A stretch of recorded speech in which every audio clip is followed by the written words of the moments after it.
That's real good.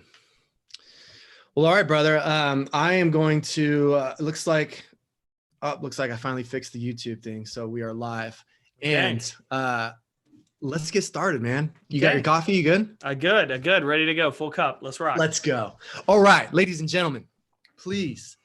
I am so excited to introduce to you my friend, Jake Thompson. He is a professional speaker and the Chief Encouragement Officer at Compete Every Day. It's a brand that he started in 2011 by selling t-shirts out of the back of his car. It's a lot of fun to hear that story. I've heard it a few times. He works with organizations around the U.S., teaching them how to develop accountability, mental resilience, and leadership skills in order to elevate the levels of success in their careers and life. This dude has 2 podcasts. He's got Compete Every Day, which is, you can see my shirt right here. He gave this to me. This is one of my favorite sweaters. And the Raising Competitors. I don't know how he does it. I don't know how he has so much time, because we both have 24 hours in the day, but somehow he gets it done. He also lives a few miles from me out here in the Dallas-Fort Worth area. And before social distancing, we would meet every other week and we keep each other accountable. Now it's through Zoom and it's through conversations like this. And so I'm very, very excited to introduce to you my friend and my mentor and my brother, Jake Thompson. Jake, welcome, buddy. What's up, man? I'm excited to be here. Always fun to hang out with you, man. Even more so in service of your community and all the great work you do. I feel like all of our, you mentioned that we do accountability, and for the coaches and people listening, we would meet every 2 weeks. And at the beginning of the month, we'd set 3 targets for the month to achieve. And then at the end of the month, we would have to be held accountable. Did we get it done? Did we not? And really, we set a bunch for March, and then the world just kind of woo. And so all of that has changed. So we got to get that back going again, because there's so much uncertainty right now for all of us of when quote unquote normal returns. But that doesn't mean we have to stop. I would say maybe instead of normal, I'll start saying our expectations, our life starts returning back to what we expect it to be, at least in a general sense. Yeah, absolutely. Well, we today are talking about how to stay positive and how to keep competing. And in our preparation for this, I realized that you've got a lot of great tips that most of the people that are watching are coaches. Most of them are parents. And the reason I wanted to have you on the webinar today is because I wanted you to share some things that these coaches and parents might be able to relay to their kids, be able to relay to their coaching staff. And so let's start with how to stay positive. Jake Thompson, what do you got for how to stay positive? I think that's the challenge for a lot of us right now. And it goes back to what we just talked about in terms of expectations. When our expectations are not met, it's hard for us to stay positive. It's hard for us to be optimistic, especially right now, because we don't have an end date. We assume everything's going to be rolling again, especially for coaches back once we hit summer. We assume August is going to be school again and everything's going to kind of return to like it was last August, but we really don't know. And a lot of that uncertainty creates doubts. It creates fear. It creates just our brains go into overdrive when it doesn't have things it knows and expects. And it's really hard for us right now to stay positive in that, especially when you flip on, our phones, when we turn on social media. People are one side of the political aisle or the other bashing about what's going on or celebrating. People are complaining about social distancing and how much of an inconvenience it is and not. And so finding negativity has never been hard, but right now I think it's even easier than it's ever been. But the thing I said there is it's easier to find it, because that means you're looking for it or you're putting yourself in a position to see it. And so for us, on a positive sense, there's 2 parallels that I think we have to do. The first is we have to learn to control our controllables. And we've talked about this. You and I have talked about this before, but regardless of what happens in life, we always control our attitude, our effort, our actions, and where we choose to focus. And That's so good. What is that? You said attitude, effort. Yeah. So your 4 controllables you should always control are your attitude, your effort, your actions, and where you choose to focus. You 100% every day choose each of those. You may think you don't. You may think that, it just happens. I just happened to be in a bad mood. Somebody made me in a bad mood, but you ultimately have chosen that attitude. You also have chosen whether you're going to take action or whether you're going to wait to be motivated or whether you're going to make this excuse. You choose what efforts you show up with. We know this as coaches of players that give great effort and players that don't. That effort is a choice. It's the one thing that they 100% control, no matter what. And so that's a big one for us to understand. But the last piece of where we choose to focus, I think right now more than ever, is key. Who are you following on social media? If you are picking up your phone and getting on Facebook or Instagram or Twitter, are you very selective with the type of people you follow? Because if you're not, you're going to be consuming all sorts of information overload, negative information, negative attitudes, and that's going to seep into how you control and approach each and every day. You can't drink all sorts of negativity in from what you listen to, what you consume, and not expect it to be regurgitated back out at some point. And so what I love to do and tell people is, man, and you and I talked about this yesterday, it's April. Like, it's a perfect time for a spring cleaning of not only your closets, but your social media following, the people that you follow. The social media, the memes, I have to say, they are the best that they've ever been. Because more people are like at home, like, I've got to do something, like I'm gonna make the. Because people are the thing I like, the funniest thing I see out there is that you have people who are talking about their kids as their coworkers. Have you seen that? Yes. Yeah. I mean, it's rampant right now, which is so funny because it's like right now, if Tux walked in and started barking, or my dogs found a way to open the door and come in and start harassing me, a month ago, people on this call would be like, like, this doesn't look that professional. But now everybody's like, I understand it. Like, I get it. Like, it's hard working from home. It's hard trying to get stuff done when you've got all these things coming in, and I'm cool with it. Like, I'll give you the grace. Yeah. Like, that's a big change for a lot of us. But you're right. I mean, the memes are hilarious. I've laughed at more and more of them right now about people laughing about the baby boom in 9 months will all be firstborn children because they're called coronials. Yeah, but they're all going to be firstborn because the parents that are home now with kiddos are like, no way do we want to bring more into this chaos right now. And that's kind of been one of the funny jokes about of those memes. But when we start really paying attention to who we're following, are we following people that are speaking life into us, pouring that positivity? Are we following the people that are complaining because they're inconvenienced, that they're griping about the fake news and media? They're complaining about where politics are right now. If we're constantly just filling our heads with this negativity, it's going to be hard for us, especially if we're quarantined at home with family, for us to be that positive resource for them. And more than anything, we and how we act, how we behave, the choices we make, the people in our house are watching us, and they're going to be impacted if we choose a negative attitude or not, if we choose to slack off or not. I mean, the one statistic I love continuing to go back to is from a health and wellness standpoint, kids, and I want to say it's 2.7 times more likely to be active if they see mom being active. They're 3.8 times more likely to be active if they see dad being active. And it's almost 6 times more likely they're going to be an active workout, sports, whatever, if they see both parents being active. Now, that's not the same thing happens with reading.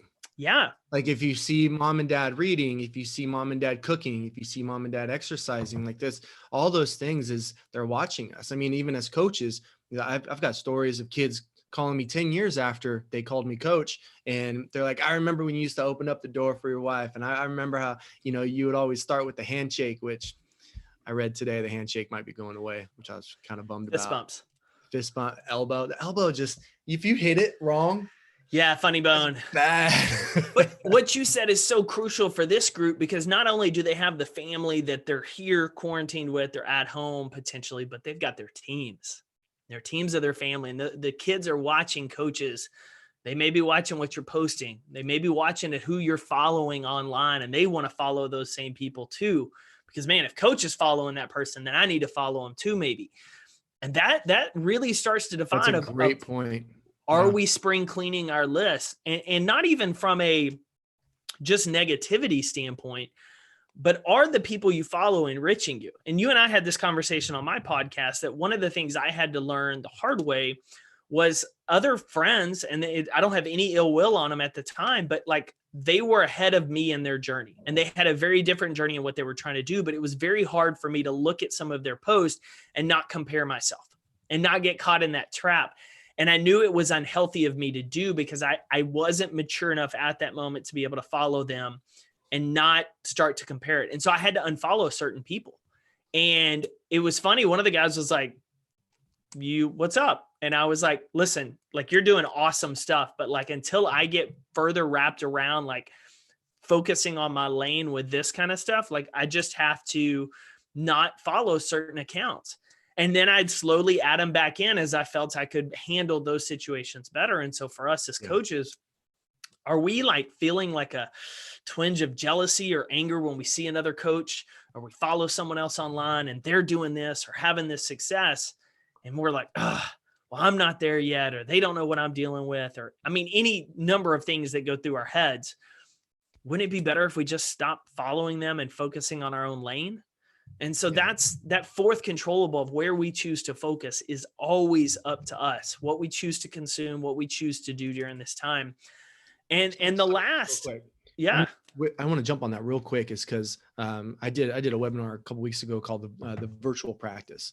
And we have a lot of people watching who have started doing these kind of Zoom meetings, especially with all the new securities that Zoom is putting in, which I've had to learn on the fly, but and just jumping in meetings and stuff. But if a coach is going to talk to their kids about who they're following, how do you address that without the kid thinking, you're being too intrusive, like you're trying to tell me like, what's the lesson of unfollowing people, knowing that you and I both know of situations that a kid has lost a scholarship because of who they're following. and what they're posting, following a porn star, they're following a really popular rap star that is very controversial or something like that. So like, what would you say to a coach to kind of broach that subject? Yeah, I think there's a few areas. I think first the coach has to, obviously they've earned the trust of the players, but be transparent in how they approach who they follow. Like if an athlete knows why you're intentional about the type of people you follow online and why you follow them. Oh, I follow so-and-so because man, she posts some great pictures. That's like you're just going to know it right there. But telling them first why you follow who you follow, what the value is. And then two, really going back to this idea of iron sharpens iron. And more importantly, the idea of you are the average of the 5 people you spend the most time with. And as coaches, that's such a crucial thing for our players because our players are around each other a ton. We're always around each other. And so we need to sharpen each other's teammates. But when we leave, are the people we're investing time with helping make us better or hurt us? Because if they're hurting us, they're hurting the team. If they're making us a better individual, they're helping the team and the culture. And so if you look at a teammate as a player and they run with the wrong crowd, at some point that's going to come back to hurt the team. Because they're either going to get into trouble, can't play. They're going to make bad decisions to impress that group. They're not going to train as hard because they're going to go off and spend time there.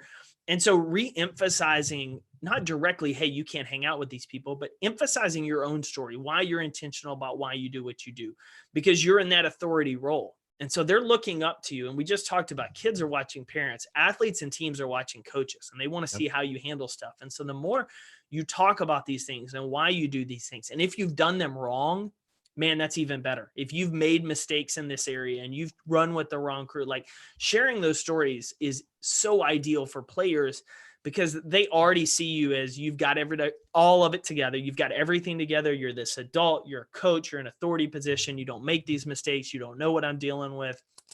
But really, a lot of you do. And a lot of you have those powers and those stories. And so that's the first one. The other thing I would... Right there, buddy. Yep. That's a great point you just made.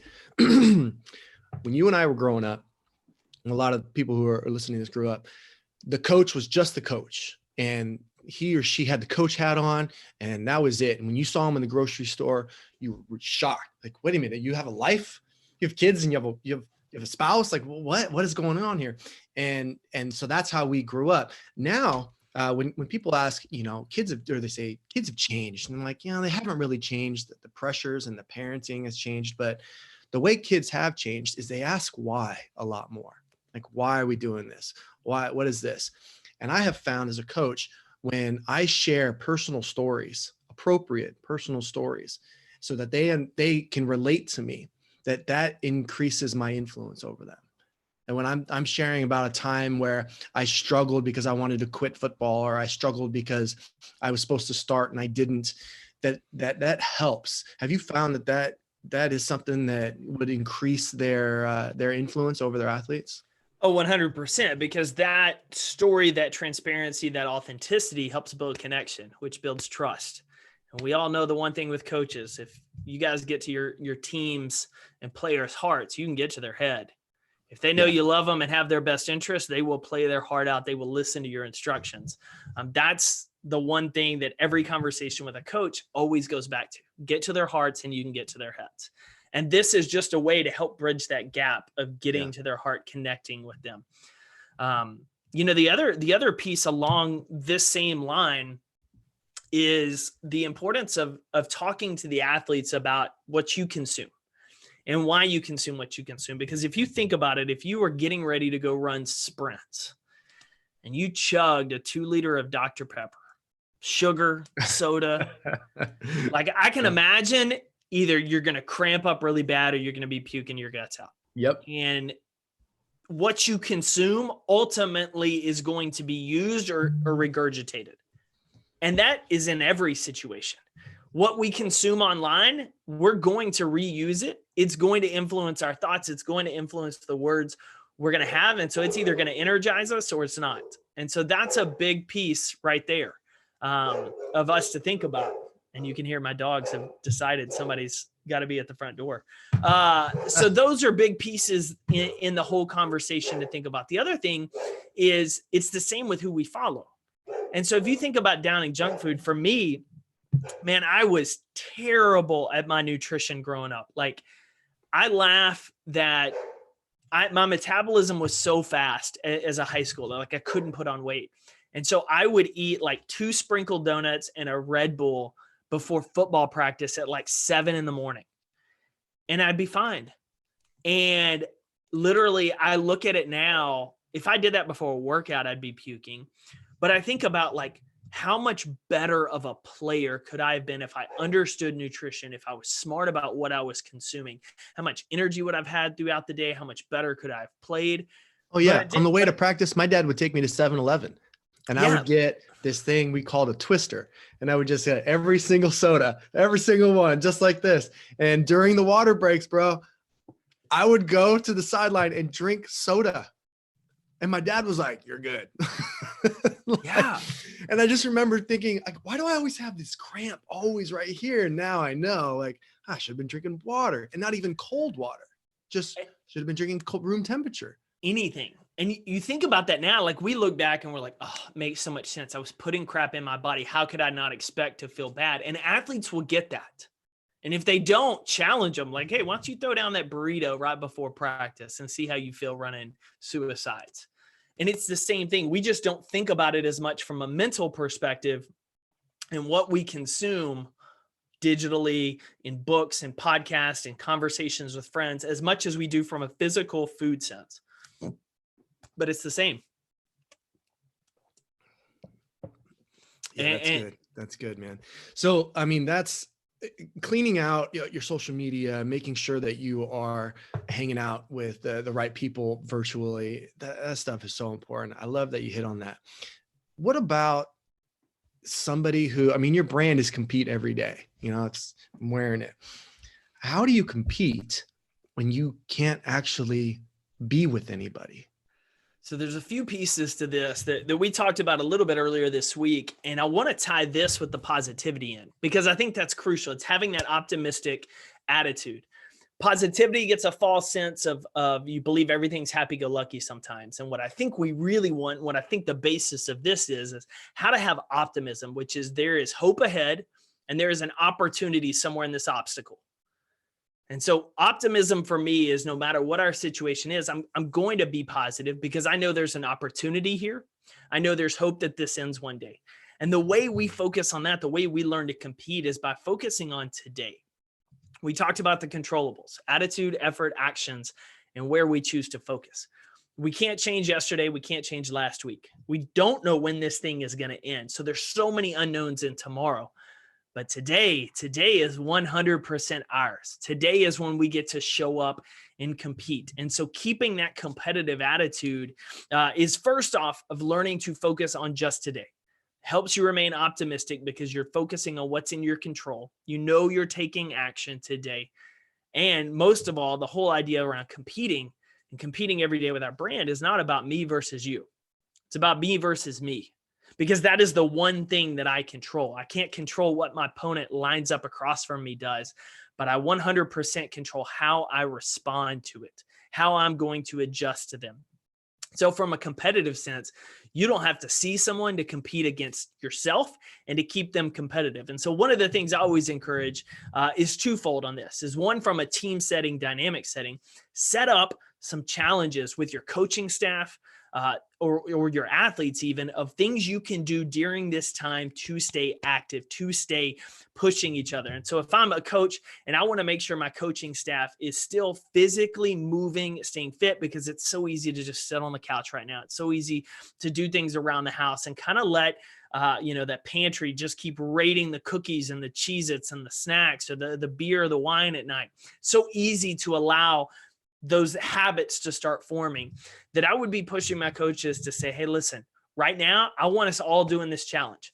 We're going to knock out 50 push-ups a day. Everybody knock it out. You can space it out. But when you finish them, I want you to send us all a group text message. And then it's like, how fast can you get them done? And so then you're challenging each other as coaches to stay active, to stay fit. And then you're pushing each other because we're coaches. We have this competitive juice of like, James said he did it in 1:30. I'm doing it in 1:29. Like, I want to see if I can beat him. But the other important part of that is from a physical standpoint. This is a time when you're not with your team, when you're at home, you're in isolation. You've got to be preparing your body so that when you hit the ground running in August, you've got the energy and reserves to keep going, because we don't know what next season's going to look like. We don't know how emotionally draining it's going to be, mentally draining it's going to be. We know it's physically draining every single year with the long and extended hours. So how are we preparing our bodies right now to be ready for that moment? Just as our athletes need to be preparing their body in the off season to get ready for game day, coaches, we have to do the same thing, because if we're spent when this ends, we're going to have nothing to give to our teams, which is going to cheat them in that minute. And so you do that by encouraging that competition with your coaches. Pick out air squats, pick out push-ups, do those things with your team, and then get it going.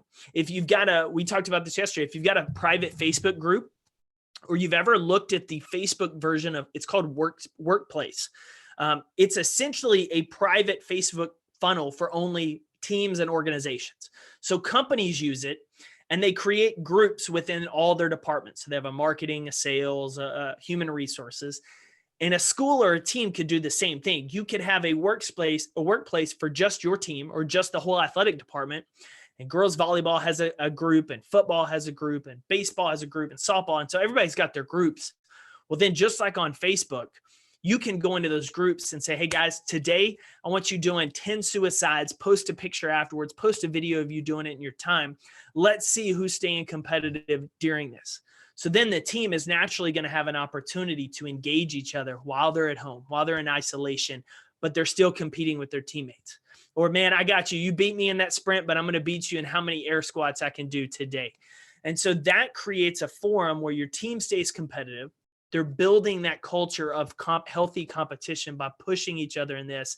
And then you as the coach can go into those groups. And as we know, the importance of praising effort and doing the work, that gives you an opportunity when those people post those videos, post those times, post those pictures, to praise their effort for not allowing the distractions, the abnormality of the current times derail them from getting better for next year.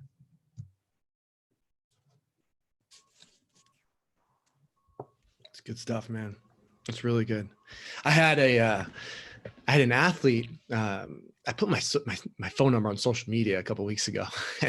I had an athlete that was really bummed. He's a track athlete, 8th grade.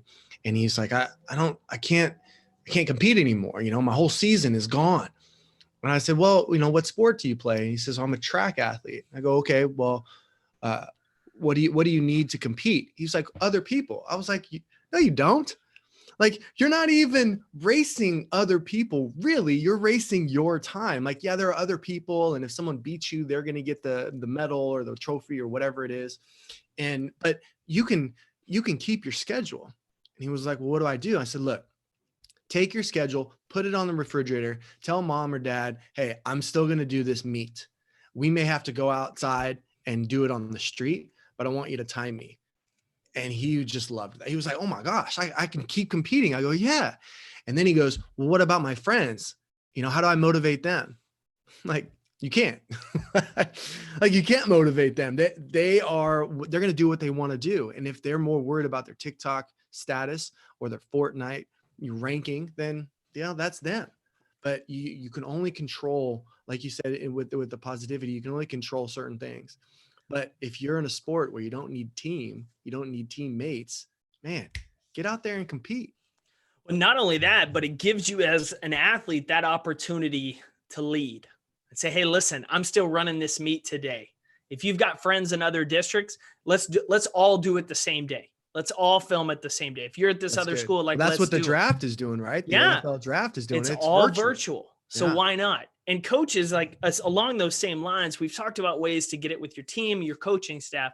For you personally, one of the things that I love to do, and I teach this in one of my talks, is this idea of every single day having just something as simple as a notepad by your nightstand at bed. And at the end of every day, put the date and write down one situation throughout the day that you wished you'd had a do-over with.